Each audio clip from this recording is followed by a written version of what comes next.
कॅपराऊंडमधून पुण्यातलं टॉपचं PICT कॉलेजमध्ये admission मिळालं होतं। आता ॲडमिशन कन्फर्म केल्यानंतर एक ग्रामीण भागातला मुलगा पुण्यामध्ये आला होता। एकतर माहिती पण नव्हतं की बाबा काय कसं राहायचं आहे, कोणी रिलेटिव्ह जवळ नाही आहेत, त्यामुळे काय केलं तर पहिल्यांदा कॉलेजमध्ये ॲडमिशन कन्फर्म केलं आणि त्यानंतर हॉस्टेल कुठे भेटते का यासाठी बघू लागला। हॉस्टेल बघता काय झालं, एकतर PICT कॉलेजचं हॉस्टेल जे होतं ते एकतर खूप महाग होतं आणि एक्सपेन्सिव्ह होतं। ॲट अ टाइम त्यांची फी भरावी लागत होती। इतके पैसे नसल्यामुळे काय केलं तर जवळच आजूबाजूला कुठली प्रायव्हेट हॉस्टेल्स आहेत का, PG आहेत का किंवा फ्लॅट आहेत का हे शोधायचा प्रयत्न केला।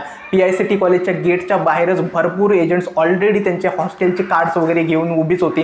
थोडीफार चौकशी केली, चांगले हॉस्टेल्स काय आहेत, कुठे आहेत, त्यांचे चार्जेस काय आहेत कंपेअर केले।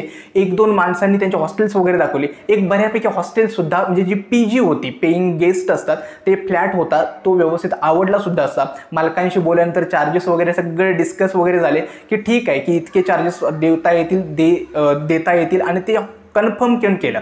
ठीक आहे। आता ॲक्च्युअल परिस्थिती अशी झाली, त्या हॉस्टेलच्या एका फ्लॅटमध्ये जी PG होती, ठीक आहे, त्याच्यामध्ये 3 मुलं राहत होती आणि मालकाने काय केलं होतं तर प्रत्येक मुलाकडून तो वेगवेगळे चार्जेस घेत होता। जो मुलगा आता मी सांगितलं ग्रामीण भागातून आला होता त्याच्याकडून तो वेगळे चार्जेस घ्यायचा, इतर दोघांकडून वेगळे चार्जेस घ्यायचा। हे कधी समजलं, 1-2 महिन्यांनी जेव्हा त्या मुलांशी मैत्री झाली की समजलं की तुझा रेंट किती आहे, काय आहे वगैरे, त्यावरून समजले की प्रत्येक मुलाकडून हा वेगवेगळे चार्जेस घेतोय। दुसरी गोष्ट, आम्ही ज्या फ्लॅटवरती राहत होतो ती मुलं, ठीक आहे, त्याच्या सोडून आजूबाजूच्या फ्लॅट्सकडून सुद्धा वेगवेगळे घ्यायचा आणि प्रत्येक फ्लॅटचं लाईट बिलमध्ये ना खूप तफावत व्हायचे। आणि हा स्कॅम असतो हॉस्टेलमध्ये किंवा तुमची PG किंवा जे फ्लॅट निवडताय आपलं ॲडमिशन झाल्यानंतर यासाठी। खरं तर ही स्टोरी कुठलीही वेगळी नाही आहे, ही स्टोरी खरं तर आमच्यासोबत जो स्कॅम ज्यावेळी मी फर्स्ट इयरला ॲडमिशन घेतलं होतं पुण्यामध्ये, एकतर महाराष्ट्रातल्या अत्यंत एकदम छोट्याशा गावामधून मी सुद्धा पुण्यात आलो होतो आणि त्यावेळी ही गोष्ट घडलेली माझ्यासोबत होती।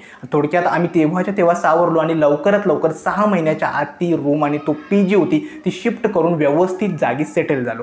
सांगण्याचं तात्पर्य इतकंच आहे की आपण एका ग्रामीण भागातून नवीन ठिकाणी पुण्यामध्ये आलेलो असतो, मुंबईमध्ये आलेलो असतो, आपल्याला माहिती नसतं इथं रेंट किती आहे, मेसचे खर्च किती आहेत, कसे चार्जेस घेतले जातात, या गोष्टींबद्दल बाळांनो माहिती नसतं आणि याचाच गैरफायदा तिथले ब्रोकर्स असतील, तिथले हॉस्टेलचे मालक असतील, हे सगळे उचलतात।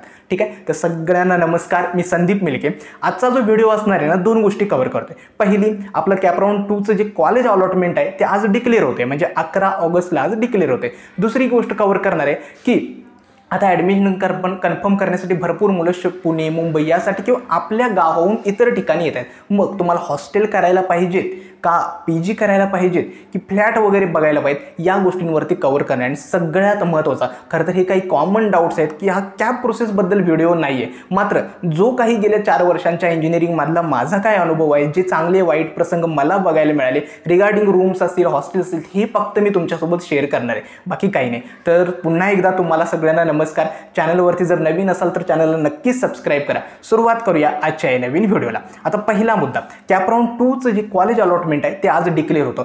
दरवेळेप्रमाणे संध्याकाळी मला वाटतं 6 ते 7च्या दरम्यान ते अलॉटमेंट डिक्लेअर होईल। काळजी करू नका, जसं ते अलॉटमेंट डिक्लेअर होईल ना, मी आपल्या व्हॉट्सॲप ग्रुपवरती आणि चॅनलवरती नोटिफाय करेन। ठीक आहे। त्यामुळे घाई गडबडीमध्ये की दिवसभर उगाचच ती साईट स्क्रोल करण्यात काही अर्थ नाही आहे। कॅपराऊंडचं अलॉटमेंट आहे ते संध्याकाळी डिक्लेअर होणार आहे। 2 गोष्टी आहेत, मुलांना एकतर बेटरमेंट तरी होऊन नवीन सीट मिळणार आहे किंवा कोणतेही बेटरमेंट होणार नाही, मागची सीट राहणार आहे। ठीक आहे। जर सीट टाईप चेंज झाला तरी सुद्धा घाबरून जायची गरज नाही। काय होतं, कॅटेगरी OBC होते आणि मुलांना सीट दिली जाते लेडीज ओपनची, मग अशा सिच्युएशनमध्ये काळजी करू नका, जी तुमची कॅप रजिस्ट्रेशन आणि डॉक्युमेंट व्हेरिफिकेशनच्या वेळी कॅटेगरी होती तीच कॅटेगरीचे बेनिफिट्स डॉक्युमेंट्स तुम्हाला कॉलेजमध्ये सबमिट करायचे। ठीक आहे। त्यामुळे सीट टाईप वगैरे आज चेंज वगैरे होऊ शकतात, त्यामुळे घाबरून जाऊ नका। सगळ्यांना माझ्याकडून शुभेच्छा। मला माहिती आहे की आजच्या या कॅपराऊंड 2मध्ये मनासारखं कॉलेज तुम्हाला अपग्रेड होईल, जे कॉलेज जी ब्रँच तुम्हाला हवे ते मनासारखं मिळो यासाठी मी शुभेच्छा देतो। ठीक आहे। चॅनलवरती नक्की नोटिफाय करतो। आता येतो व्हिडिओचा दुसरा मुद्दा की हॉस्टेल्स किंवा PG किंवा प्रायव्हेट हॉस्टेल्स, ओके, यापैकी करायला काय पाहिजे एक सांगतो। आता प्रत्येक गोष्ट मी एक करून एक्सप्लेन करतो। पहिलं असतं म्हणजे कॉलेज हॉस्टेल, जी सगळ्यात सेफ आणि चांगली असतात। ठीक आहे। कारण का प्रत्येक मुलांनी आता ज्यावेळी तुम्ही ॲडमिशन घेणार आहात, ट्राय करा की कॉलेजचं हॉस्टेल असेल ना तर त्याला पहिल्यांदा प्रेफरन्स कसा देता येईल, त्याच्यामध्ये कशी सीट मिळवता येईल यासाठी ट्राय करा। आता ही जो हॉस्टेल्स असतात ना, फर्स्ट कम फर्स्ट सर्व बेसिसवरती असतात, म्हणजे जी मुलं पहिल्यांदा जातात त्यांना ते अलॉट वगैरे केली जातात। ठीक आहे। तर शक्य असेल तर मुलं किंवा मुली या दोघांनी ट्राय करा की जी कॉलेज ॲफिलिएटेड हॉस्टेल्स आहेत किंवा कॉलेजचे हॉस्टेल्स आहेत याच्यामध्ये ॲडमिशन कसं होईल, कारण का सिक्युरिटीचे इश्यूज वगैरे असतील ना, किंवा सिक्युरिटी वगैरे चांगली असते, कॉलेजने फॅसिलिटीज वगैरे प्रोव्हाइड केल्यात आणि आजूबाजूला सगळी मुलं असतात ती सोबत असतात, ठीक आहे. त्यामुळे काही वातावरण वगैरे इतकं पण काही नसतं, त्यामुळे हॉस्टेल जी असतात कॉलेजेसची ती चांगली राहतात. आता याच्यात नुकसान काय असतं सांगतो. एक कन्सर्न मी सुरुवातीला जसं सांगितलं, मी सुद्धा ज्यावेळी PICTला आलो होतो, PICTचं हॉस्टेल मी सुद्धा शोधतो. आता इश्यू काय झाला, PICTच्या हॉस्टेलची एका वर्षाची फी होती 1,30,000च्या अराउंड काहीतरी होते ती, ठीक आहे. याच्यामध्ये हॉस्टेल म्हणजे राहणे आणि तुमचं मेसचं 2 वेळचं जेवण सगळं इन्क्लुडेड होतं. आता जर हिशोब केलात ना, इश्यू काय होत होता, एकतर एकदा हॉस्टेलमध्ये एनरोल केल्यानंतर मेस घेणं कंपल्सरी होतं, ठीक आहे. तुम्ही बाहेरून मेस लावू शकत नव्हता. दुसरं, हॉस्टेलचा जो ॲकोमोडेशन पिरियड होता तो फक्त 10 महिन्याचा होता, म्हणजे तुम्हाला 10 महिन्यासाठी पूर्ण वर्षाचं भाडं तुम्हाला पे करावं लागत होतं, ठीक आहे. सो या गोष्टी 2 मला ज्या खटकल्या की जरा रेंट जास्त होता. दुसरं, फ्लेक्सिबिलिटी नसते, म्हणजे जर आपल्याला बाहेर जायचं असेल किंवा काही रिलेटिव्ह वगैरे यायचे असतील, ओके, तर आपण ते आणू शकत नाही, रिस्ट्रिक्शन्स होते, ठीक आहे. सो या गोष्टी फक्त ज्या हॉस्टेलच्या बाबतीत होतात, बाकी ही हॉस्टेल सगळी सेफ असतात. इश्यू काय येतो, हॉस्टेल थोडी महागडी असतात, ठीक आहे. बाय चान्स तिथं काय असू शकतं की मेस कंबाईंड असू शकते, त्यामुळे त्याच मेसला खाणं वगैरे येतो, त्यामुळे आपल्याला चेंज करता येत नाही, कारण का आपण घरगुती आपल्या घरातल्या म्हणजे जेवणाची सवय असते आपल्याला. ॲट अ टाइम एका ठिकाणी कन्सिस्टंटली तुम्ही मेसला 6 महिने 7 महिने खाऊ शकत नाहीत, तुम्हाला सुद्धा चेंज हवा असतो, नंतर तुम्ही कंटाळून जाऊ शकता. हा फक्त इश्यू असतो कॉलेज हॉस्टेलचा. आय होप कॉलेज हॉस्टेलचे फायदे आणि तोटे तुम्हाला असते, मात्र कम्पॅरेटिव्हली स्वस्त असतात. मोस्टली कॉलेजेसचे हॉस्टेल स्वस्त असतात, मात्र पुण्यामध्ये एरिया वाईज ही थोडी जरा जास्त एक्सपेन्सिव्ह आहेत.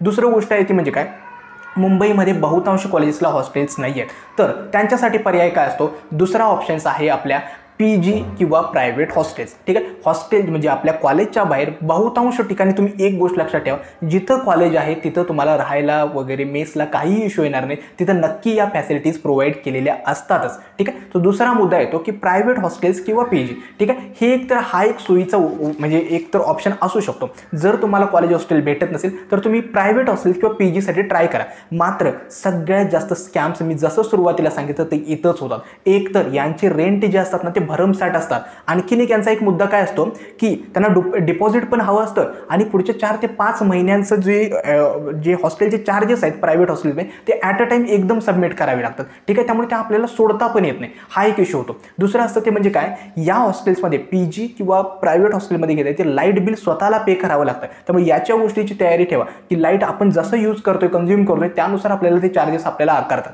ठीक आहे. सो फायदा याचा काय होतो, तर आपण फक्त राहण्यासाठी हे हॉस्टेल चूज करू शकतो, प्रायव्हेट हॉस्टेल किंवा PG. मेस आपण इतर ठिकाणी लावू शकतो, जिथं आपल्याला आवडेल तिथे आपल्याला चॉईसने लावता येते, ठीक आहे. दुसरं असतं ते म्हणजे काय, प्रायव्हेट हॉस्टेलचे जे चार्जेस असतात ना कम्पॅरेटिव्हली खूप हाय सुद्धा चार्ज करतात. म्हणजे ते जशी फॅसिलिटीज घ्या, जर तुम्ही वॉशिंग मशीन घेतलीत किंवा AC रूम्स घेतल्यात किंवा डबल शेअरिंग घेतल्या, ट्रिपल शेअरिंग घेतले, तर त्यानुसार ते तुम्हाला चार्जेस करतात. सो या गोष्टीची थोडी काळजी घ्या.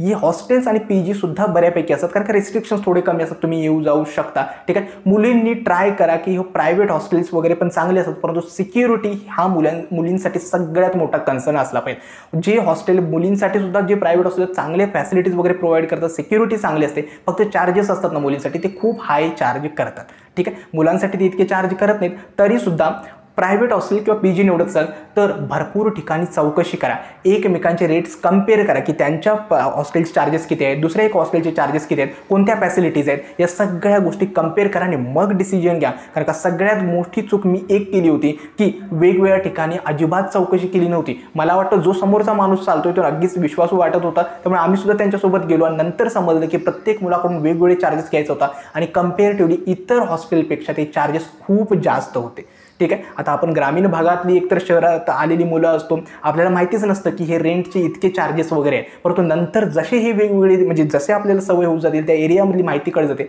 त्यावेळी गोष्टी क्लिअर होत जातात, ठीक आहे. आता तिसरा आणि महत्त्वाचा मुद्दा काय असतो, तर फ्लॅट. खरं तर फ्लॅट वगैरे या गोष्टी सुरुवातीला तुम्ही करायला नको, ठीक आहे. का, कारण का तुम्हाला सुरुवातीला रूममेट्स वगैरे शोधणं वगैरे खूप अवघड होऊन जातं. त्यामुळे सगळ्या मुलांना जे आता ॲडमिशन घेणार आहेत त्यांनाच एक तुम्हाला सल्ला हाच आहे की सुरुवातीला हॉस्टेल्स कॉलेजचे हॉस्टेल्स किंवा प्रायव्हेट हॉस्टेल्स किंवा PG याच्यामध्ये बघा 5 ते 6 महिने जाऊ द्या. त्याच्यानंतर जसे आपले कॉलेजमधले मित्र किंवा वर्गमधले क्लासमधले मित्र वगैरे झाले तर 2-3 मुलांनी म्हणून एक जर फ्लॅट वगैरे घेतलं तर ते खूप चांगलं होतं. आम्ही सुद्धा तेच केलं की आम्हाला जसं समजलं की हे जे एक्स्ट्रा चार्ज करतोय 6 महिन्याच्या ते हॉस्टेल वगैरे जे PG मध्ये आपण राहत होतो ते सोडून दिलं. एक चांगला 1 BHK फ्लॅट तिथं शोधला जो खूप कमी किमतीमध्ये पण मिळाला आणि आम्हाला जसा हवा तसा जवळ पण होता कॉलेजच्या आणि रेंट खूप कमी होता. त्यामुळे आमचे पैसे पण वाचले आणि तिघांमध्ये व्यवस्थित आम्हाला झाला आणि तिघही मित्र सोबत होतो, एकाच क्लासमधले होतो, त्यामुळे काहीही इश्यू आला नाही. त्यामुळे खूप गरजेचं आहे की फ्लॅट वगैरे घेत असाल सुरुवातीला नको, जसे आपले रूममेट्स किंवा टीममेट्स जसे आपले मित्र वगैरे बनतील ना 2-3 मुलांनी मिळून तो फ्लॅट घेतला किंवा मुलींनी जरी घेतला ना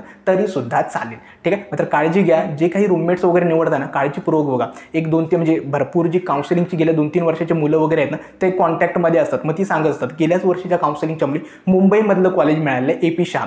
ठीक आहे. ते सांगत होते की आम्ही PG वगैरे घेतले परंतु ज्या सिनियर्स मुले आहेत ना त्या व्यवस्थित नाही आहेत. लाईक ज्या चुकीच्या गोष्टी आहेत त्या खूप चालू असतात. त्यामुळे त्या सतत PG वगैरे बदलणं, नवीन फ्लॅटमध्ये जाणं अशा गोष्टी खूप त्यामुळे त्या मुली थोड्या जरा डिस्ट्रॅक्ट होतात की सतत जागा वगैरे चेंज करावी लागते आणि सुरुवातीला पण थोडे वाईट अनुभव आले. सांगू या गोष्टीची थोडी तयारी ठेवा. त्यामुळे जी रूममेट्स तुम्ही निवडताय ती काळजीपूर्वक निवडा.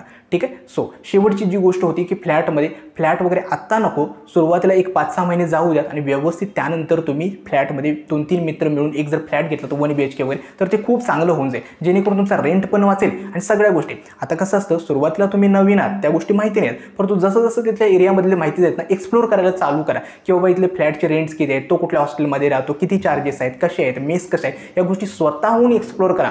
आणखीन एक पालकांसाठी महत्त्वाची गोष्ट काय आहे तर आपली मुलं आता बाहेर जाणार आहेत, घरातून नवीन ठिकाणी शिकायला जाणार, त्यांना या गोष्टींची जाणीव होऊ द्या. ठीक आहे. स्वतः सतत स्पून फिडिंग करत बसू नका. कारण का सगळ्यात महत्त्वाची इम्पॉर्टंट गोष्ट काय माहीत आहे, मुलांनी हे मार्क्स पर्सेंटाईल ह्या गोष्टी राहिल्या बाजूला, परंतु ज्यावेळी तुम्ही घरातून बाहेर जाता तुम्हाला बाहेरच्या लोकांना फेस करता आलं पाहिजे. ठीक आहे. कुणाशी कसं बोलायचे, कुणाशी कसं डील करायचं हे सगळ्यात इम्पॉर्टंट आहे आणि हे तुम्हाला शिकायचं आहे आता इंजिनिअरिंगला ज्यावेळी तुम्ही एंटर करणार आहात. ठीक आहे. आय होप तुम्हाला या गोष्टी समज असतील. आणखीन 2-3 गोष्टी म्हणजे काय तर रूममेट्स काळजीपूर्वक निवडायचे आहेत. ठीक आहे. चुकीची वाईट संगत असलेली रूममेट्स वगैरे निवडू नका. ते आत्ता सुरुवातीला समजत नाहीत, नंतर हळूहळू त्यांचे एक्स्ट्रा म्हणजे काय असेल ते स्टार्ट होतं. दुसरं आहे ते म्हणजे काय पुणे आणि मुंबईमध्ये चूज करत असेल ना मुंबईमध्ये हॉस्टेलचे खाण्याचे चार्जेस थोडे जास्त आहेत. सो काळजीपूर्वक हॉस्टेल्स वगैरे निवडा. तिसरा पॉईंट म्हणजे काय तर सगळ्यात महत्त्वाचं आहे की जे ब्रोकर्स वगैरे जे असतात ना त्यांच्यापासून थोडं सावध राहा. म्हणजे ब्रोकर्समध्ये कसं असतं ते तुमच्याकडून एका महिन्याचा रेंट एक्स्ट्रा घेतात ब्रोकरेज नावानं. ठीक आहे. सो त्याऐवजी तुम्ही स्वतः गोष्टी एक्सप्लोर करा. त्यांना ब्रोकरेज देण्याऐवजी स्वतःच जरा फिरा ना.